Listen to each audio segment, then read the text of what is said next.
Bonjour et bienvenue sur la chaîne YouTube de Spareka. Nous sommes aujourd'hui dans l'univers de l'électroménager. Comme vous pouvez le voir sur un lave-vaisselle, ce lave-vaisselle présente une fuite. Donc nous allons le démonter entièrement pour contrôler les organes qui peuvent être responsables de cette fuite d'eau. Donc pour trouver l'origine de la fuite sur notre lave-vaisselle, on va commencer par retirer le dessus. Donc là, sur ce modèle-là, vous avez une vis de chaque côté.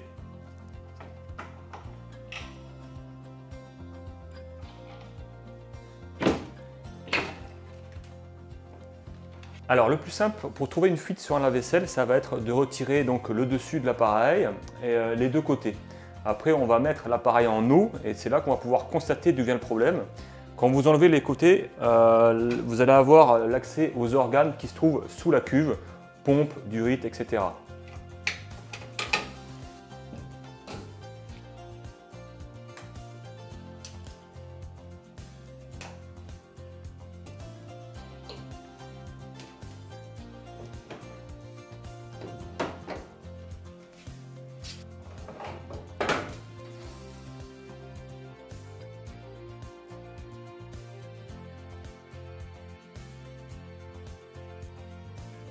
On a branché le lave-vaisselle, on a retiré les deux côtés, le dessus. Maintenant, on va pouvoir démarrer un programme pour trouver cette fuite. Nous avons mis en marche le lave-vaisselle. On peut voir que l'eau circule à travers la boîte à eau, le délimètre, les résines. Et là, on va attendre que l'appareil fasse sa circulation d'eau pour voir d'où vient sa fuite. Déjà, on peut constater que la pompe de vidange est toute rouillée, donc il y a de fortes chances que la fuite provienne de cette pièce. Donc un lave-vaisselle peut fuir de plusieurs organes.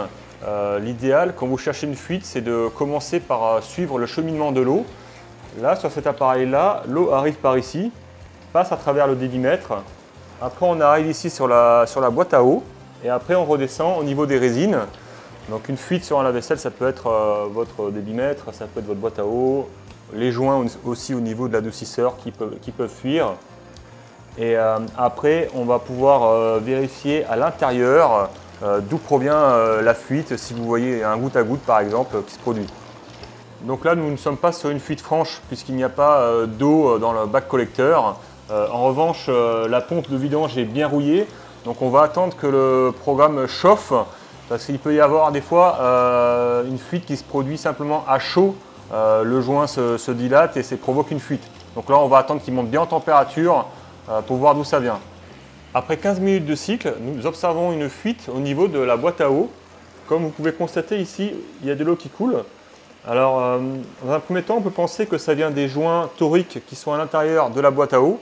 Mais en fin de compte c'est simplement le joint au niveau de la boîte qui est ici. Qui est défectueux.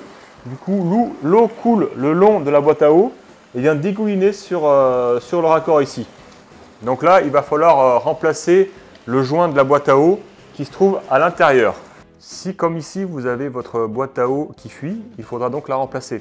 En tapant la référence de votre appareil sur le site internet de Spareka, vous allez pouvoir retrouver cette pièce. Donc là, ça va être la pièce complète avec donc le joint et puis les deux joints toriques qui se trouvent ici. J'ai débranché l'appareil, je vais pouvoir démonter ma boîte à eau. Donc pour enlever la boîte à eau, il y a un écrou qui se trouve à l'intérieur de la cuve qu'il faut simplement dévisser.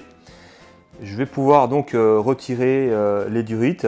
Alors attention, quand on va enlever les durites, il va y avoir de l'eau qui va couler, donc il va falloir prendre une serpillière ou une serviette pour protéger les organes électriques, pour pas qu'il y ait de l'eau dessus.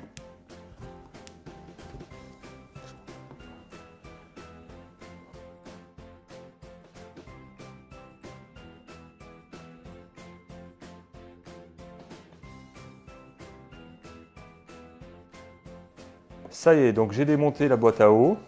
Donc l'origine de la fuite, c'est en fin de compte, c'est ce joint-là qui fuit. Donc là, on peut soit remplacer le joint, soit remplacer la boîte à eau complète qui sera fournie avec les joints, donc le joint de l'écrou et également les deux petits joints toriques qui se trouvent en bas, qui sont assez sensibles aussi, donc ils sont vraiment à contrôler. C'est des joints qui ne coûtent pas bien cher et autant les remplacer aussi quand vous démontez cette boîte.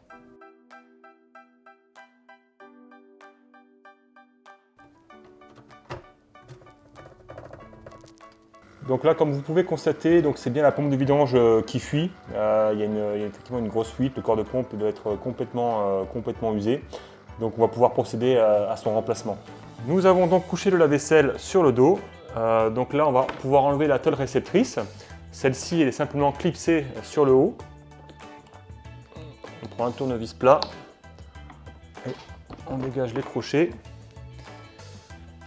On va enlever l'interrupteur à flotteur pour que ce soit plus facile d'accès, pour pas que ça nous embête. Donc voici notre pompe de vidange qui est toute rouillée. On va la débrancher électriquement. Donc bien sûr, là je travaille hors tension, hein. J'ai débranché l'appareil en eau et en électricité. Ce modèle-là, pour le démonter, il suffit de faire un quart de tour. Hop, et voilà, ça sort tout seul. Donc là c'est bien visible, hein, la pompe de vidange, on voit tout de suite qu'elle fuit, vu comment c'est rouillé, donc ça fuit de l'intérieur au niveau du corps de pompe. Donc si vous voyez ça chez vous, n'hésitez pas, il faut la remplacer, hein, votre pompe. Hein. Donc nous avons la nouvelle pompe.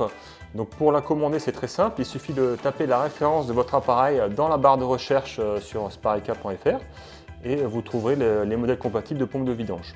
Petite astuce, quand vous remplacez une pompe de vidange ou une pompe de circulation, n'hésitez pas à mettre un petit peu de liquide vaisselle au niveau du joint pour que ça rentre correctement dans le bac collecteur. Même opération, on insère la pompe dans son logement et une fois qu'on est bien embuté, on va pouvoir verrouiller, tourner. Il faut appuyer fermement. Hein. Hop, voilà, là c'est bon, ma pompe est bien montée. Donc n'hésitez pas à regarder sur les côtés pour voir si elle est bien emboîtée, si elle est bien plaquée par contre. Hein.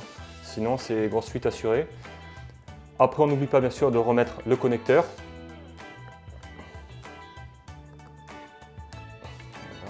Donc avant le remontage, quand vous avez une fuite comme ça, vous avez généralement plein d'eau, plein d'humidité au niveau des composants tels que la résistance, la sonde de température, condensateur, plein de choses. Donc on prend un petit chiffon, on essuie bien tous les contacts. Alors vous pouvez même utiliser un sèche-cheveux à faible puissance pour bien sécher l'ensemble pour éviter les disjonctions. Après avoir remplacé la pompe de vidange, n'hésitez pas à contrôler également vos durites qui peuvent être responsables de fuite. Donc bien souvent les durites quand elles sont usées, elles sont transpirantes et gonflent, donc vous pouvez les contrôler visuellement. Vous avez aussi la pompe de circulation qui peut être responsable de fuite. Et puis visuellement vous pouvez aussi contrôler l'état de la cuve s'il n'y a pas de traces de rouille, de choses comme ça. Nous allons pouvoir remettre la tôle réceptrice, ne pas oublier de remettre le connecteur de l'interrupteur à flotteur. Après l'avoir bien séché, on referme le capot et on peut remonter tout ça.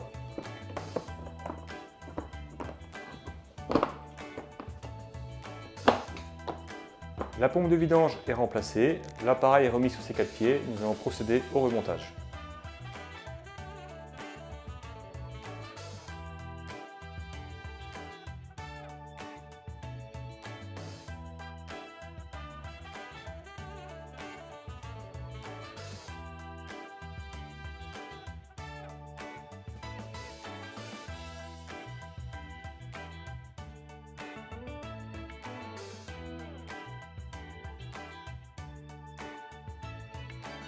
Voilà, donc l'appareil est remonté et raccordé. On est en train de faire les essais. Il n'y a plus le code panne qu'on avait avant, E01 sur le béco qui signifie le déclenchement de l'aquasécurité. Tout fonctionne comme avant, il n'y a plus de fuite.